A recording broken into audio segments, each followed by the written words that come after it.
जय श्री सीताराम। श्री जानकी वल्लभो सर्वदा विजयते। श्री राम कथा प्रेमी भक्तजनों, आप सुन रहे हैं श्री रामचरितमानस के द्वितीय सोपान अयोध्या कांड की कथा। आइए आरंभ करते हैं अयोध्या कांड की कथा। यस्यांके च विभाति भूधर सुता देवा पगा मस्तके भाले बाल विधुर गले च गरलम यशोरसि ब्यालराज सोऽयं भूति विभूषण सुरवर सर्वाधिपः सर्वदा सर्वगतः शिव शशिनिव श्री शंकर पातु माम। जिनकी गोद में हिमांचल सुता पार्वती जी, मस्तक पर गंगा जी, ललाट पर द्वितीया का चंद्रमा, कंठ में हलाहल विष और वक्ष स्थल पर सर्पराज शेष जी सुशोभित हैं। वे भस्म से विभूषित देवताओं में श्रेष्ठ, सर्वेश्वर, संहारकर्ता या भक्तों के पापनाशक, सर्वव्यापक, कल्याण रूप, चंद्रमा के समान शुभ्र वर्ण श्री शंकर जी सदा मेरी रक्षा करें। प्रसन्नतां यान गताभिषेकतस्तथा न ममले वनवासुदः खतः मुखाम्बुज श्री रघुनंदनस्य में सदास्तु सा मंजुल मंगल प्रदा। रघुकुल को आनंद देने वाले श्री रामचंद्र जी के मुखारविंद की जो शोभा राज्याभिषेक से न तो प्रसन्नता को प्राप्त हुई और न वनवास के दुख से मलिन ही हुई, वह मेरे लिए सदा सुंदर मंगलों को देने वाली हो। नीलांबुज श्यामल कोमलांगम सीता समारोहित वाम भागम पाणौ महासायक चारु चापम नमामि रामम रघुवंशनाथम। नीले कमल के समान श्याम और कोमल जिनके अंग हैं, श्री सीता जी जिनके वाम भाग में विराजमान है और जिनके हाथों में क्रमशः अमोघ बाण और सुंदर धनुष हैं, उस रघुवंश के स्वामी श्री रामचंद्र जी को मैं नमस्कार करता हूँ। श्री गुरु चरण सरोज रज निज मन मुकुर सुधारी वरनौ रघुवर विमल जसु जोदायक फल चारी। श्री गणेश जी के चरण कमलों की रज से अपने मन रूपी दर्पण को साफ करके मैं श्री रघुनाथ जी के उस निर्मल यश का वर्णन करता हूँ जो चारों फलों अर्थात धर्म, अर्थ, कार्य और मोक्ष को देने वाला है। आइए आरंभ करते हैं अयोध्या कांड की कथा। भक्तजनों, आपसे एक निवेदन है कि हमारे चैनल को अधिक से अधिक शेयर करें ताकि अधिक से अधिक लोगों तक यह कथा, यह राम कथा प्रसारित हो सके। जब से श्री रामचंद्र जी का विवाह हुआ और वह विवाह करके अपने घर आए, तब से अयोध्या में नित्य नए मंगल हो रहे हैं और आनंद के बधावे बज रहे हैं। 14 लोक रूपी बड़े भारी पर्वतों पर पुण्य रूपी मेघ सुख रूपी जल बरसा रहे हैं। रिद्धि सिद्धि और संपत्ति रूपी सुहावनी नदियाँ उमड़ उमड़ कर अयोध्या रूपी समुद्र में आ मिली। नगर के स्त्री पुरुष अच्छी जाति के मणियों के समूह हैं जो सब प्रकार से पवित्र, अमूल्य और सुंदर हैं। कहीं न जाई कछु नगर विभूति जनु एतनीय बिरंचि कर तूती सब विधि सब पुर लोग सुखारी राम चंद मुख चंदु निहारी। नगर का ऐश्वर्य कुछ कहा नहीं जाता, ऐसा जान पड़ता है मानो ब्रह्मा जी की कारीगरी बस इतनी ही है। सब नगर निवासी श्री रामचंद्र जी के मुख चंद्र को देखकर सब प्रकार से सुखी हैं। सब माताएं और सखी सहेलियां अपनी मनोरथ रूपी बेल को फली हुई देखकर आनंदित हैं। श्री रामचंद्र जी के रूप, गुण, शील और स्वभाव को देखकर राजा दशरथ जी बहुत ही आनंदित होते हैं। सबके उर अभिलाषु अस कहीं मनाई महेशु आप अछत जुबराज पद राम ही देव नरेशु।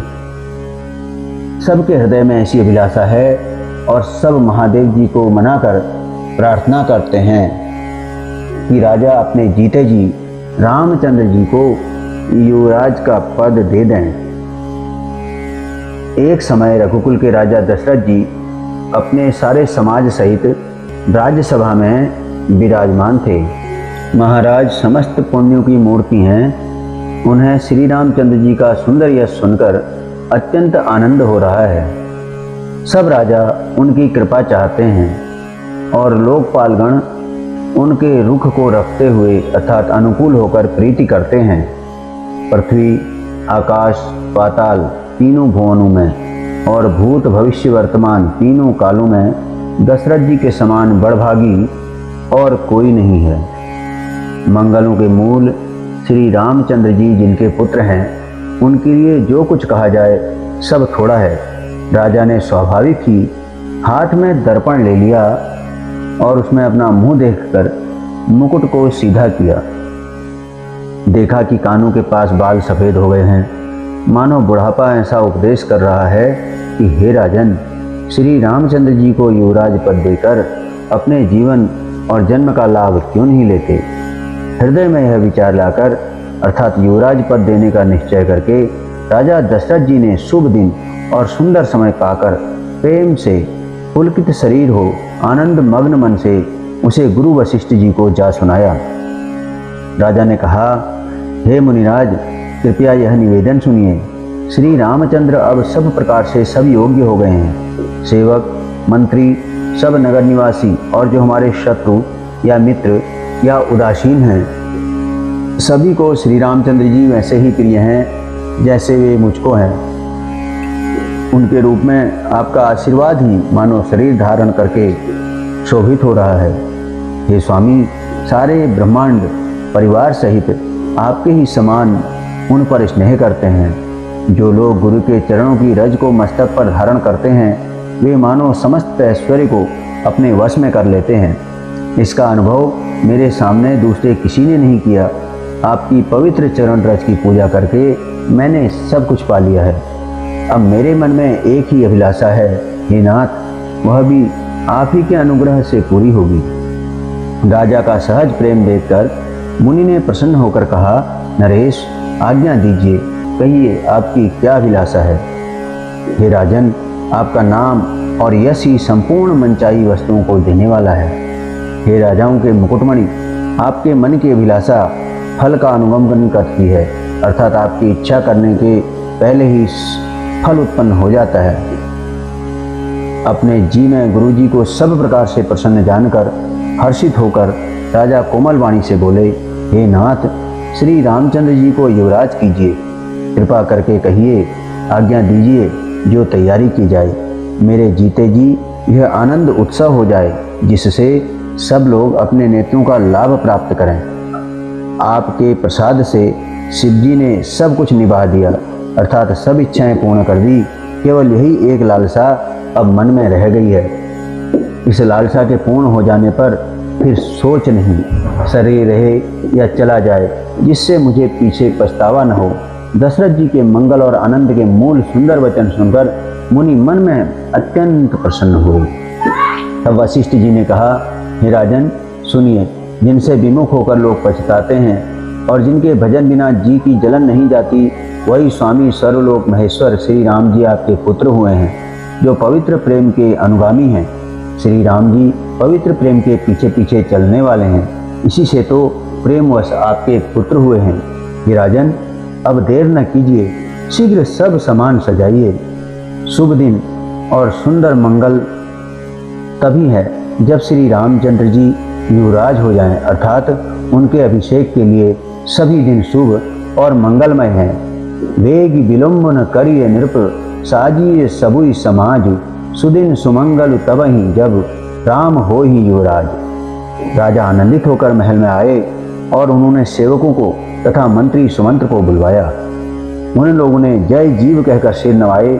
तब राजा ने सुंदर मंगलमय वचन श्री राम जी को सुनाए, अर्थात युवराज पद देने का प्रस्ताव सुनाया और कहा, यदि पंचों को यह मत अच्छा लगे तो हृदय में हर्षित होकर आप लोग श्री रामचंद्र जी का राजतिलक कीजिए। जो पांचही मत लागे नीका, करहु हरिष ही राम ही टीका। इस प्रिय वाणी को सुनते ही मंत्री ऐसे आनंदित हुए मानो उनके मनोरथ रूपी पौधे पर पानी पड़ गया हो। मंत्री हाथ जोड़कर विनती करते हैं कि हे जगतपति, आप करोड़ों वर्ष जिए। आपने जगत भर का मंगल करने वाला भला काम सोचा है। हे नाथ, शीघ्रता कीजिए, देर न लगाइए। मंत्रियों की सुंदर वाणी सुनकर राजा को ऐसा आनंद हुआ मानो बढ़ती हुई बेल सुंदर डाली पर सहारा पा गई हो। राजा ने कहा, श्री रामचंद्र के राज्याभिषेक के लिए मुनिराज वशिष्ठ जी ने जो जो आज्ञा दी हैं या जो जो उनकी आज्ञा हो, आप लोग वही सब तुरंत करें। मुनिराज हर्षित होकर कोमल वाणी से कहते हैं, संपूर्ण श्रेष्ठ तीर्थों का जल ले आओ। फिर उन्होंने औषधि, मूल, फूल, फल और पत्र आदि अनेकों मांगलिक वस्तुओं के नाम गिनकर बताए। चंवर, मृगचर्म, बहुत प्रकार के वस्त्र, असंख्यों जातियों के ऊनी और रेशमी कपड़े, नाना प्रकार की मणियाँ, रत्न और बहुत सी मंगल वस्तुएं जो जगत में राज्याभिषेक के योग्य होती हैं, सबको मांगने की उन्होंने आज्ञा दी, अर्थात सबको मंगाने की आज्ञा दी। मुनि ने वेदों में कहा हुआ सब विधान बताकर कहा, नगर में बहुत से मंडप अर्थात चंदोवे सजाओ। फलों समेत आम, सुपारी और केले के वृक्ष नगर की गलियों के चारों ओर रोप दो। सुंदर मणियों के मनोहर चौक पुराओ और बाजार को तुरंत सजाने के लिए कह दो। श्री गणेश जी, गुरु और कुलदेवता की पूजा करो और भूदेव ब्राह्मणों की सब प्रकार से सेवा करो। ध्वजा, पताका, तोरण, कलश, घोड़े, रथ और हाथी सबको सजाओ। मुनि श्रेष्ठ वशिष्ठ जी के वचनों को सिरोधार्य करके सब लोग अपने अपने काम में लग गए। मुनीश्वर ने जिसको जिस काम के लिए आज्ञा दी, उसने वह काम इतनी शीघ्रता से कर डाला मानो पहले से ही कर रखा था। राजा, ब्राह्मण, साधु और देवताओं को पूज रहे हैं और श्री रामचंद्र जी के लिए सब मंगल कार्य कर रहे हैं। श्री रामचंद्र जी के राज्याभिषेक की सुहावनी खबर सुनते ही अवध भर में बड़ी धूम से बधावे बजने लगे। श्री रामचंद्र जी और सीता जी के शरीर में भी शुभ शकुन सूचित हुए। उनके सुंदर मंगल अंग फड़कने लगे। पुलक सपे में परस पर कहही, भरत आगमन सूचक आही। भय बहुत दिन अति अवसेरी, सगुन प्रतीति भेंट प्रिय केरी। पुलकित होकर वे दोनों प्रेम सहित एक दूसरे से कहते हैं कि ये सब शकुन भरत के आने की सूचना देने वाले हैं। अर्थात भरत जी जो अपने मामा के घर गए थे, उनको बहुत दिन हो गए, बहुत ही अवसेर आ रही है, बार बार उनसे मिलने की मन में आती है। शकुनों के प्रिय भरत के मिलने का विश्वास होता है और भरत के समान जगत में हमें कौन प्यारा है। शकुन का बस यही फल है, दूसरा नहीं। श्री रामचंद्र जी को अपने भाई भरत का दिन रात ऐसा सोच रहता है, कैसा, इस प्रकार का जैसा कछुए का हृदय अंडों में रहता है। इसी समय यह परम मंगल समाचार सुनकर सारा रनिवास हर्षित हो उठा। जैसे चंद्रमा को बढ़ते देखकर समुद्र में लहरों का विलास अर्थात आनंद सुशोभित होता है। गोस्वामी जी लिखते हैं, यही अवसर मंगल परम सुन रह सेव रनिवास। शोभत लखी विदु बढ़त जनु, बारिदी बीच बिलासु। सबसे पहले रनिवास में जाकर जिन्होंने वचन समाचार सुनाए, उन्होंने बहुत से आभूषण और वस्त्र पाए। रानियों का शरीर प्रेम से पुलकित हो उठा और मन प्रेम में मग्न हो गया। वे सब मंगल कलश सजाने लगी। सुमित्रा जी ने मणियों से बहुत प्रकार के अत्यंत सुंदर और मनोहर चौक पुराए। आनंद में मग्न हुई श्री रामचंद्र जी की माता कौशल्या जी ने ब्राह्मणों को बुलाकर बहुत सा दान दिया। उन्होंने ग्राम देवियों, देवताओं और नागों की पूजा की, फिर बलि भेंट देने को कहा, अर्थात कार्य सिद्ध होने पर फिर पूजा करने की मनौती मानी और प्रार्थना की कि जिस प्रकार से श्री रामचंद्र जी का कल्याण हो, दया करके वही वरदान दीजिए। गाँव ही मंगल कोकिल भयनी, विदुवदनी मृग सावक नयनी। कोयल की सी मीठी वाणी वाली, चंद्रमा के समान मुख वाली और हिरण के बच्चे से नेत्रों वाली स्त्रियां मंगल गान करने लगी। राम राज अभिषेक सुनी, ही हर्षे नर नारी। लगे सुमंगल सजन सब, विधि अनुकूल विचारी। श्री रामचंद्र जी का राज्याभिषेक सुनकर सभी स्त्री पुरुष हृदय में हर्षित हो उठे। और विधाता को अपने अनुकूल समझकर सब सुंदर मंगल साज सजाने लगे। तब राजा ने वशिष्ठ को बुलाया और शिक्षा देने के लिए श्री रामचंद्र जी के महल में भेजा। गुरु का आगमन सुनते ही श्री रघुनाथ जी ने दरवाजे पर आकर उनके चरणों में मस्तक नवाया। आदर पूर्वक अर्घ्य देकर उन्हें घर में लाए और षोडशोपचार से पूजा करके उनका सम्मान किया। फिर सीता जी सहित उनके चरण स्पर्श किए और कमल के समान दोनों हाथों को जोड़कर श्री राम जी बोले, यद्यपि सेवक के घर स्वामी का पधारना मंगलों का मूल और अमंगलों का नाश करने वाला होता है, तथापि हे नाथ, उचित तो यही था कि प्रेम पूर्वक दास को ही कार्य के लिए बुला भेजते। ऐसी ही नीति है। सेवक सदन स्वामी आगमनु, मंगल मूल अमंगल दमनु, तदपि उचित जनु बोली सप्रीति, पठिय काज नाथ असि नीति। परंतु प्रभु, आपने प्रभुता छोड़कर स्वयं यहाँ पधार कर जो स्नेह किया, इससे आज यह घर पवित्र हो गया।